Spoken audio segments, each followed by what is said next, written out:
awit kula nyepeng yastanipun kesumaning ayu dewi ananta wikramatunggal.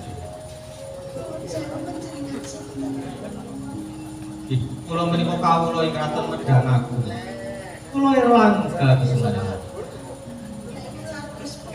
kaya wingi sing iso musadani panjenengan iki. Mila mekaten kesumaning ayu. Kula ingkang saged pigari patunggohe Kang Rama. Panjenengan ingkang saged nyelametaken kula. Ingkang saged musadani kula.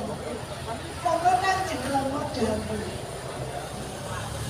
Paring saya mboro. Sok sinten ingkang saged musadani kula.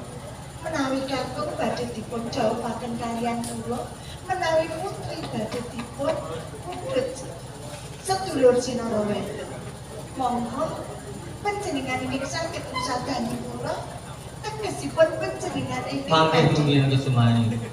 Manah kula menika kesehatan daran kula menika namung masuk kawula. Ing kraton Medhangagung. Panjenengan menika pepundhen kula kesumaning.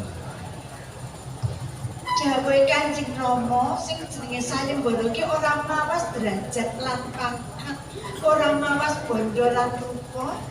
Sing baku panjenengan wis musadani kula, wis pulih kaya wingi. Mula gandeng panjenengan ki sing iso musadani jejering priya, monggo ya gur bagus gagah pidheksa. Namun semanten kok kan. Kula matur nuwun nggih. Kula menika namung lari pagisunan. Bebasan utang semangkir galengan. Nek ora utang ora iso memangan. Napa panjenengan mboten badhe lingsep kagungan garwa ingkang mekaten. Ora.